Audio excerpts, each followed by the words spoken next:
नमो अरिहंताणं नमो सिद्धाणं नमो आयर्याणं नमो युवज्जायाणं नमो लोई सभ्यसाहुणं येषु पंच नमुक्कारो सब्बपावपणैषणो मंगलाणंच सव्येशिंपडं वैमंगलम्।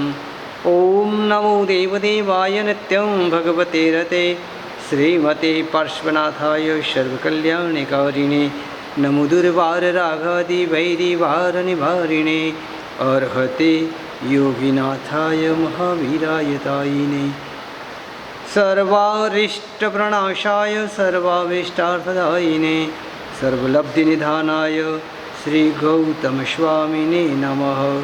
गणसम्पत्समृद्धाय श्रीसुधर्मास्वामिने नमः। येन ज्ञानप्रदीपेन निरस्याभ्यन्तरं तमः ममात्मा निर्मलीचक्रे तस्मै सद्गुरवे नमः। गुणसागरशूरये नमः। परम कृपालु परमात्मा ने हमारे सभी पर करुणा वर्षा के परमात्मा पद प्राप्ति के लिए धर्म मार्ग बताया है। प्रभु की स्तवना के अंदर दो विषय रहते हैं, प्रभु के गुणों का कीर्तन एवं अपने दुर्गुणों का निवेदन। और इस प्रकार जैसे जैसे हम दुर्गुणों से मुक्त होते हैं, जैसे जैसे हम सद्गुणों से युक्त होते हैं, वैसे वैसे हमारा आत्मकल्याण निकट होता है, हमारा मोक्ष निकट होता है। भक्तामर स्तोत्र के अंदर परम भक्त कवि महाराजा मानतुंग श्री महाराजा ने बताया को विस्मयोत्र यदि नाम गुणैरशेषै स्वं संश्रितो निरवकाशतया मुनीश दोषैरूपात् विविधाश्रय जात गर्वै स्वप्नांतरेपि न कदाचिदपेक्षितोषि।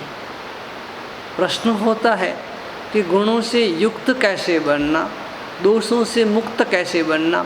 और बहुत सुंदर वर्णन प्रभु के सामने प्रभु का साक्षात्कार करते हुए, प्रभु की मूर्ति का नहीं, प्रभु के गुणों का साक्षात्कार करते हुए और अपने दोषों का स्वीकार करते हुए मानतुंग श्री जी महाराजा अपने शब्द को देखकर कहते हैं वे स्वयं तो सद्गुणी थे, महान गुणवान थे, महापुरुष थे, परंतु सभी के प्रति करुणा का भाव संतों के दिल में होता है। तो इसलिए वे कह रहे हैं कि भगवान दोषों ने कभी आपकी ओर देखा नहीं, क्योंकि आपके अंदर इतने गुण थे कि दोषों को ठहरने की कोई जगह ही नहीं थी। और दोषों को भी अपने अपने सबको सेपरेट मकान, सेपरेट बिल्डिंगें मिल चुकी थी। हमारे जैसे बहुत बैठे हैं जिनके अंदर अनेक दुर्गुण हैं। इसलिए दोषई रूपात विविधाश्रय, अलग अलग आश्रय मिल गए हमारे जैसों का। इसलिए उपात्त गर्वी, उनको भी अहंकार है कि हमारा स्वयं का अपना मकान है, हम क्यों भगवान के अंदर जाके रहें। और ऐसे सूचन कर दिया हमको कि जैसे जैसे दोष हमसे दूर होंगे ऐसे गुण हमारे नज़दीक होंगे। आखिर तो बात एक ही है, प्रकाश को बुला लो, अंधेरे को भगाने की ज़रूरत नहीं। और अंधेरा रहेगा तो प्रकाश होगा नहीं। दूध में भी पाँव रखना, दही में भी पाँव रखना, ये जो हमारी चाल है हकीकत में अपने आप को ठगने की बात है। तो मानतुंग श्री जी महाराज को बात को आगे ले कि उन्होंने किस प्रकार से बात को सिद्ध की।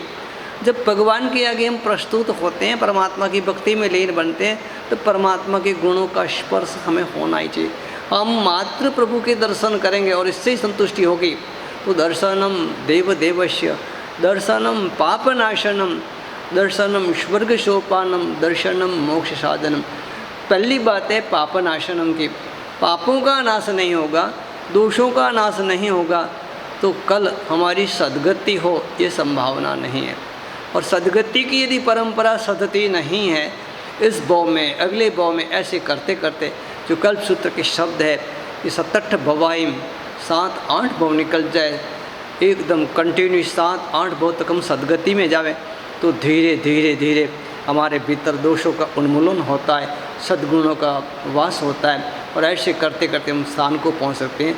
ये जो निशासन है, कहीं दर्शन का, कहीं ज्ञान का, कहीं चारित्र का, कहीं तप का, ऐसा अवसर मिलता है। फिर हम इतने नसीबदार हैं कि जिन शासन को पाया है जिसमें यथाशक्ति की बात है। हाँ, दान करें, शील करें, तप करें, लेकिन भाव तो होना ही चाहिए। ऐसे ही दर्शन से जुड़े, ज्ञान से जुड़े, या शील से जुड़े, चरित्र से जुड़े, या तप से जुड़े, भाव तो होना ही चाहिए। जब हमारे भीतर में भाव पैदा होता है तो भाव कैसा होना चाहिए कि मुझे मोक्ष में जाना है। और मोक्ष में जाना है इसका मतलब हुआ कि हमें संसारी बातों से निस्बत नहीं है, हमें रोटी, कपड़ा, मकान से मतलब नहीं है, हमें संपत्ति से मतलब नहीं, हमें संतति से मतलब नहीं, हमें स्वास्थ्य से मतलब, एक ही बात, हमें मोक्ष में जाना है। वो बातें मोह के क्षय की। और इसलिए कुछ पाने के लिए कुछ खोना पड़ता है, अवसर मिलता है कहीं भगवान की प्रतिष्ठा का। और यदि हम भक्ति में जुड़ जाए तो सम्यक दर्शन की अवश्य निर्मलता होती है।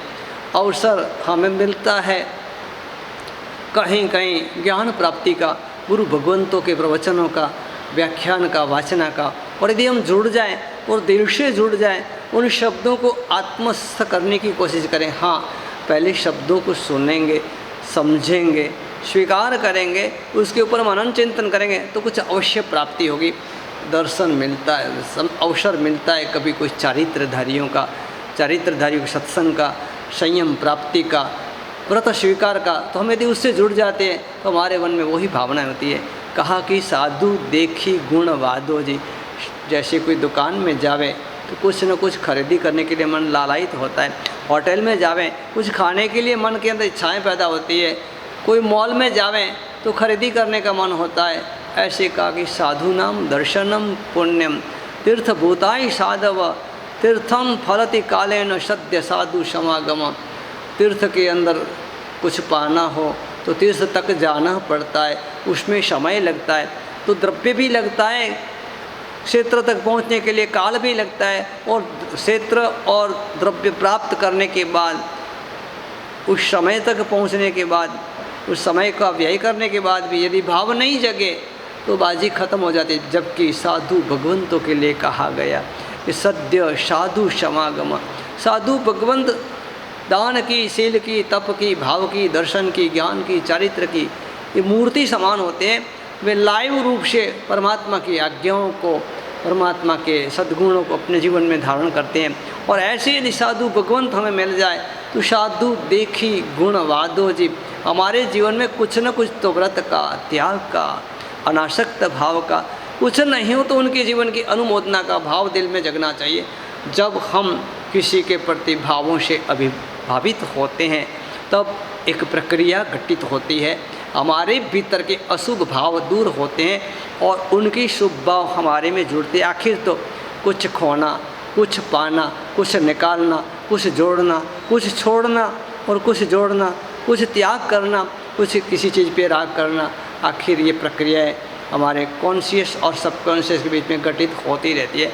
हम जिससे भी जुड़ते हैं, यदि हम बाह्य मन से जुड़ते हैं तो वो प्रक्रिया थोड़ी देर के अंदर पूरी हो जाती है, और यदि हम अंतर मन से जुड़ते हैं तो निश्चित रूप से कुछ उपलब्धि का एहसास हमारे भीतर ही मन को होता है। अभी अवसर आया है तपस्वी मुनि रेंकार सागर जी का।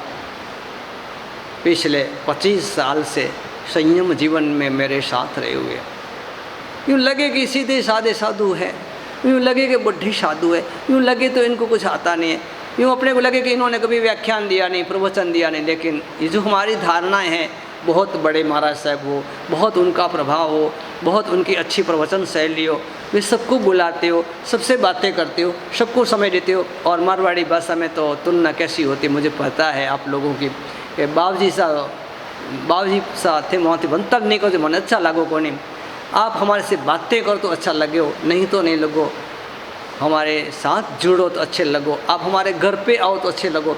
लेकिन यहाँ पर इन मुनिराज को देखा मैंने, चिंतन तो कई बार अक्षरों से होता है, कई बार जीवन से होता है। वैसे मैं एक बात करूँ ह कि मैंने ऐसे कितने ही नाम देखे जिन्होंने अपने जीवन में कमाल कर दी।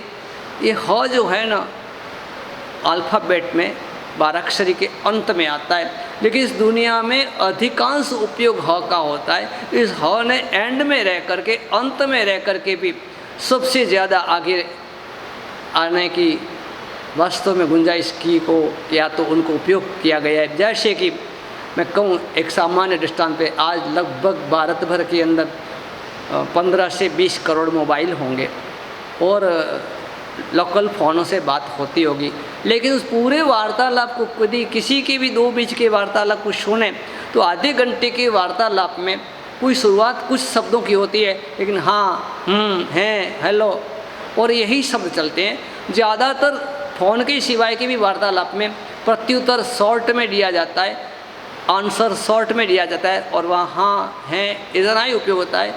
अपन यदि मार्क करेंगे तो दुनिया के अंदर अ से लेकर के ह तक के अक्षरों में अधिकांश उपयोग ह का होता है और ऐसे ह नाम से जो भी है, महापुरुष है, कोई व्यक्ति है, उनका मूल्यांकन भी कोई कम नहीं होता है। ये कोई पावर होता है अ का, र का, ह का। यहाँ अपन ह की बात करें, ऋंकार सागर जी नाम रखा है आचार्य भगवंत ने दीक्षा के समय 72 जिनाले पर 25 साल पहले, लेकिन ओम रीम अरहम नमः के जाप के साथ हम इस ऋंकार से जुड़ गए। इस ऋंकार के अंदर 24 भगवंतों का वास होता है। ये ऋंकार माया बीज है, ये ऋंकार पद्मावती माँ का शक्ति बीज है। और ऐसे ही ये ऋंकार सागर जी अपने जीवन यात्रा के 89 ईयर्स 89 साल पूर्ण करने की ओर अग्रसर है।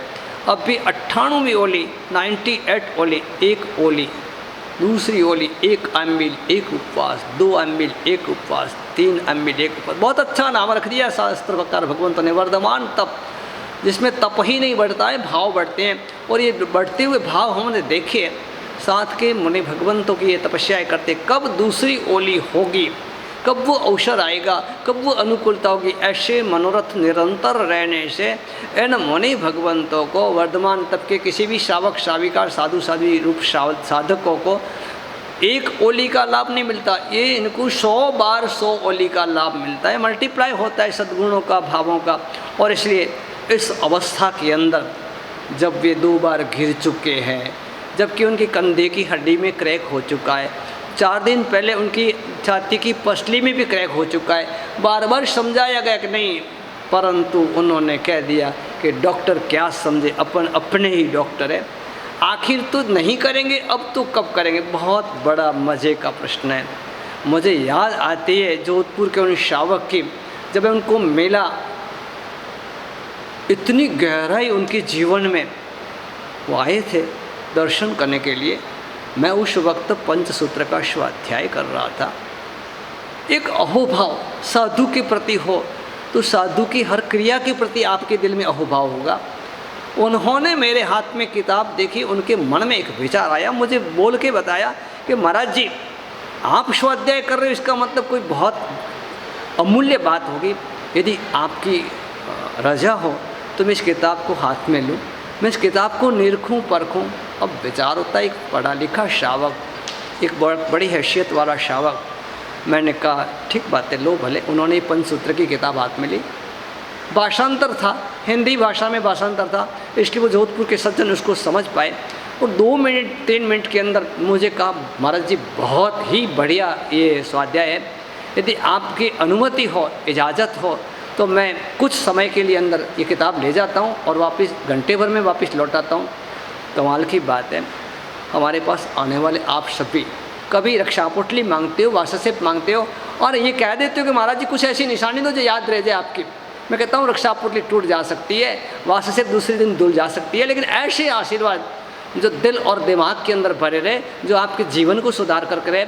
और उस श्रावक जी ने, नरपत जी लोढ़ा ने मेरे पास से वो किताब मांगी। 1 घंटे के अंदर वे वापस आए, तब बाइंडिंग की हुई जेरोक्स कॉपी उस किताब की साथ में थी। इतनी बात से तो आश्चर्य नहीं होता, लेकिन तीसरे दिन शाम को आकर के उन्होंने पूरा पंचसूत्र मुझे सुना दिया। एक 60 साल की उम्र का एक श्रावक जब इतना गहराई से जिज्ञासा का भाव रखता है, मुझे भी पूछने का मन हुआ, लोढ़ा जी इतनी जिज्ञासा, इतनी रुचि आप में कहाँ से पैदा हुई? और उन्होंने कहा महाराज जी मैं दिल्ली में था, भारतीय विज्ञान संशोधन केंद्र के अंदर मैं जीएम था। अब्दुल कलाम मेरे हाथ नीचे काम करते थे। लास्ट 170 करोड़ का प्लान चल रहा था, प्रोजेक्ट चल रहा था। और उन दिनों के बीच मैं घर पे दोपहर को भोजन करने आया था।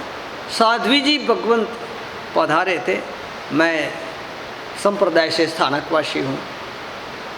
स्थानकवासी साध्वी जी भगवंत ने घर पे आके पूछताछ की श्रावक कहाँ है।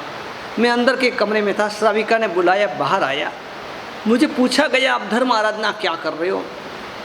मैं बहुत कुछ पढ़ चुका था, बहुत बड़ी डिग्रियां मैंने हासिल की थी, बहुत बड़ी विज्ञान की उपलब्धियां मैंने हासिल की थी, लेकिन धर्म आराधना के विषय में उत्तर देने के लिए, संतोषकारक जवाब देने के लिए मेरे पास कुछ नहीं था।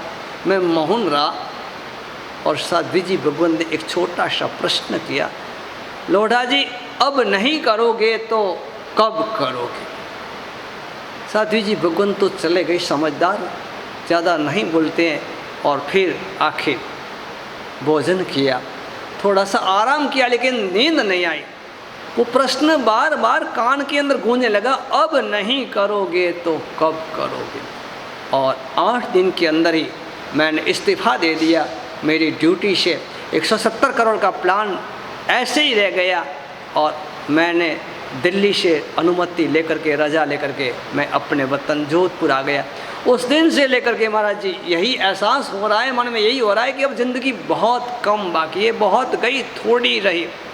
इसलिए जो ज्ञानी भगवंतों का वचन, जो साध्वी जी भगवंत से सुना हुआ वचन, अब नहीं करोगे तो कब करोगे। मैं कहूँ कि आज के समय में, इस कोरोना युग के अंदर, इस कलिकाल के अंदर, इस अकस्मात युग के अंदर, इस आदि व्याधि और उपाधि भरे संसार के अंदर कब किसको किस जगह पर कौन सी तकलीफ़ आ जाए, कब किसी की मौत आ जाए, कुछ नहीं कह सकते। कहते हैं कि ज़िंदगी इतनी सस्ती हो गई है और मौत मानो पस्ती हो गई है। बिल्कुल कभी भी कुछ हो सकता है। और ऐसे समय में हर दिन हर किसी के कान में आवाज़ आए कि अब नहीं करेंगे तो कब करेंगे। मैंने निकार सागर जी महाराज को कहा कि अभी आप नहीं करो, इतनी तकलीफ़ है, पीड़ा है, थोड़े दिन के बाद करो। मैंने ही नहीं, हमारे साथ में रहे हुए सभी ने इस बात को बार बार दोहराई, लेकिन मुनि भगवंत ने एक ही कहा कि अब नहीं करूँगा तो कब करूँगा। मेरे 89 साल निकल चुके हैं, मात्र 2 ओली बाकी है। 14 साल 3 महीना और 20 दिन की ये तपस्या की यात्रा यदि कंटिन्यू लगातार करे तो हो सकती है, लेकिन ऐसी तपस्या में आगे बढ़ते बढ़ते अब 99वीं ओली की ओर कल से मुनि भगवंत अपने प्रारब्ध का प्रारंभ कर रहे हैं। तब मात्र अनुमोदना करने से पुण्य अवश्य मिलता है, लेकिन ये पुण्य उनको हासिल होता है जिनके पास करने की शक्ति नहीं है। आप हम सभी नसीबदार हैं ये जिन शासन में लाए, जहाँ करण करावण अनुमोदन शरीखा फल निपजायो की बात कही गई है, वहाँ पर हमारे जैसों के लिए निश्चित रूप से ये रिंकार सागर जी महाराज उदाहरण रूप है। गुजराती में किसी ने कहा है कि अडग दिलना मानवीने हिमालय पण नड़तो नथी, अवसर मळे तो पण कायर पोताने क्यारे घड़तो नथी, जेने चालवुं ज नथी एने रस्तो क्यारे जड़तो नथी, अने मारा जेवा ढीला पोचाने क्याय कदी शुक्रवार वळतो नथी। वास्तव के अंदर जिंदगी के अंदर कुछ पाना है, कुछ हासिल करना है तो कुछ करना पड़ेगा। हमने सभी ने जन्म ले करके मरना है ये तय कर दिया है। हमने सभी ने धर्म से जुड़ करके तिरना है ये भी घोषित कर दिया है। अब बाकी रह गया है कुछ करना है, इसलिए अब नहीं करेंगे तो कब करेंगे। इस सूत्र को लेकर के आप तैयार रहें। 2-4 दिन के अंदर ही आपके सामने इसी माध्यम से ऐसी सामग्री उपलब्ध होगी जिसके अंदर विकल्प बताए होंगे अनेक प्रकार के कि मुनीषी की ये 99 दिन की तपश्चर्या, 99वीं ओली जब प्रारंभ हो रही है कल से, तब हम कार्तिक पूर्णिमा तक 99 दिन की विभिन्न आराधनाएं उससे जुड़ करके अपने आप को भाग्यशाली बनाएंगे। यदि मुनि भगवंत के परिवार का बनना है, यदि धर्म परिवार का बनना है, यदि जैन शासन के परिवार का हमें बनना है तो हमें अवश्य जुड़ना ही रहा। और ऐसे महान जैन शासन से, इस महान कल्याणकारी कंपनी से, इस विश्व कल्याणकर संस्था से हमें जुड़ना ही है, ये भाव रखें। और मुनि भगवंत की अनुमोदना करते हुए कल मुनि भगवंत जब तपश्चर्या शुरू करेंगे, आप भी अपने मन में कुछ तो सोच लेना और जब भी आपके सामने ये सूचना फलक मिले तब उन अनेक विकल्पों में से आपको कोई एक संकल्प तो अवश्य करना। ये आप ये संकल्प करेंगे और अवश्य अपने आत्मकल्याण के लिए जो ये अवसर सामने आया है उसको बधा करके अपने जीवन को सफल बनाएंगे। जनाज्ञा विरुद्ध बोला हो तमें क्षामी दुक्कड़म सर्वमंगल मंगलम सर्वकल्याण कारणम प्रधानम सर्वधर्माणम जैनम जयति शाश्वतम्।